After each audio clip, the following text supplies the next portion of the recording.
What is going on, everybody? Welcome back to another video, and today we're going to be previewing Aston Villa's big Premier League clash against Chelsea, us being in 7th and them being in 8th, of course.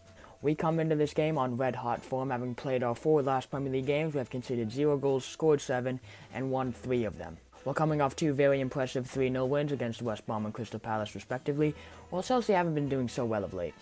They've lost 3 of their last 4 Premier League games, but do have a lot of quality in their side, so it's definitely going to be a tough test for this Aston Villa team.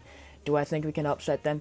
100%. We are the underdogs, as Chelsea are of a bigger name, and of course, when you associate teams with competing for the Champions League, potentially even competing for the title, you'd think of Chelsea before Aston Villa, of course. So today I'm going to be covering how I think we could upset Aston Villa, the team news, and kind of just previewing the whole match. Let's get into it. Also, by the way, I do want to mention I've noticed 89% of the people that watch my videos are not subscribed to the channel. So let's change that. Make sure to hit that subscribe button if you like the content I produce here, and like the video if you end up liking it as well. Now for that shameless self-promotion, Peyton, jeez. But anyway, let's get into the video. Alright, so let's start off with the team news. And for Chelsea, they're going to be without Hakim Ziyech. They're a very talented Moroccan attacking midfielder slash right winger, which is good news for us. He's a very dangerous player and has a wicked left foot.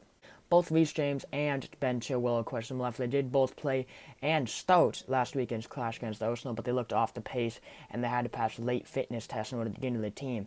And that's clear that Frank Lampard does not trust his outside back options. I do see Azpilicueta coming in for James if he's not ready, but I think Chilwell will stay in just because Frank Lampard clearly has no confidence in Emerson or Marcus Alonso, especially for Alonso after what he did was 2 or 3 months ago with the whole him going to the bus and sitting there and him having to have a dressing down in the changing rooms.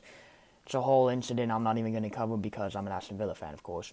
And for us, we're going to be without Ross Barkley because even if he was back from his injury, can't play against his parent club. And Tyrone Mings due to suspension, of course. No Wesley, obviously, and no Trez due to his hamstring as well. That's all for the team news. And if we're going to talk about team news, I should probably say what my predicted lineups are. So for the Villa lineup, I have got Martinez, Konsa, House, Target, Cash, Douglas Luiz, John McGinn, Jack Grealish, Bertrand Traore, Anwar El Ghazi, and Ollie Watkins up top. The only change being that Ezri Konsa comes in instead of the suspended Tyrone Mings. And then for Chelsea, I've gone with an interesting one. I think Frank Lampard will ring in the changes. As he said after the game, he is fuming with that result, fuming with the players. They showed no fight, they showed no intensity. They didn't play with purpose against Arsenal. So I think he's going to go with Edouard Mendy in goal. Zuma and Silva will retain their places at centre-back. Like I said, I think Azpilicueta will come in at right-back. Ben Chilwell should maintain his spot at left-back just due to the fact that they don't have a capable backup. I've gone with Conte, Mount, and Havertz in as the midfield 3.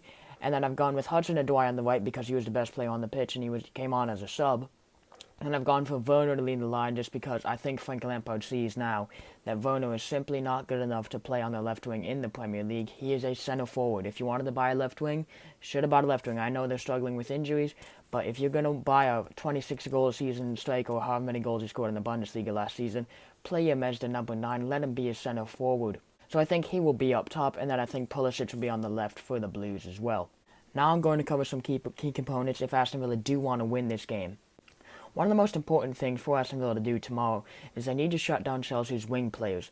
Like I said, I think Christian Pulisic and Callum Hudson-Odoi will get the nod today, and they are both very dangerous players, very quick players, and they bring so much energy and intensity to this Chelsea team, especially Christian Pulisic.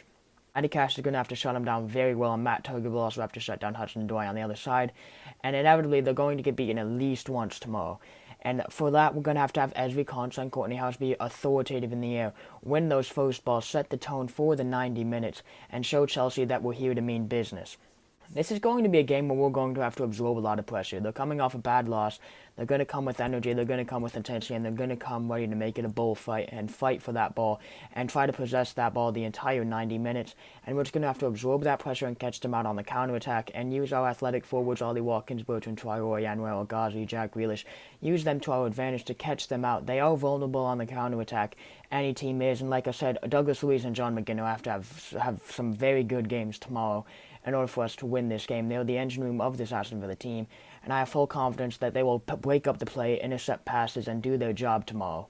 One important thing if we want to win this game is that we have to score early. If we score first, this team is going to go into the bin. They're going to stop showing so much energy, and then we can just take the ball, bring the game to them, recognize the situation. That's what we've been very good at this season. and they'll go back down to the peg they were against Arsenal, scared to hold the ball, playing with no purpose. And then we're good. If we can get another goal and go into halftime 2-0 up, that will be amazing. Any way you want to put it, it's going to be a tough test for this Aston Villa side and a real test of character for a lot of our players. But I have full confidence in our players that will go out there and compete with Chelsea and make it a very cagey game and a very tight game. It could be end-to-end, it could be a cagey affair. You just don't know. That's why we love this sport. You can never predict what's going to happen. I'm just previewing and what I think can help us win this game. If we go out there and frustrate this Chelsea team, I think that we can 100% pick up 3 points. I think it will be a draw, but if we pick up 3 points, I will not be surprised. We could lose this game as well. We're not the Invincibles. We're not perfect. We could not show up. I really hope that doesn't happen, but it's going to be a great game to watch. It's going to be, could be open, it could be cagey. You just don't know. That's why we love this sport so much, and that's why we all are looking forward to this game tomorrow. And got to get some bed rest now. The game is at 10:30 a.m. my time.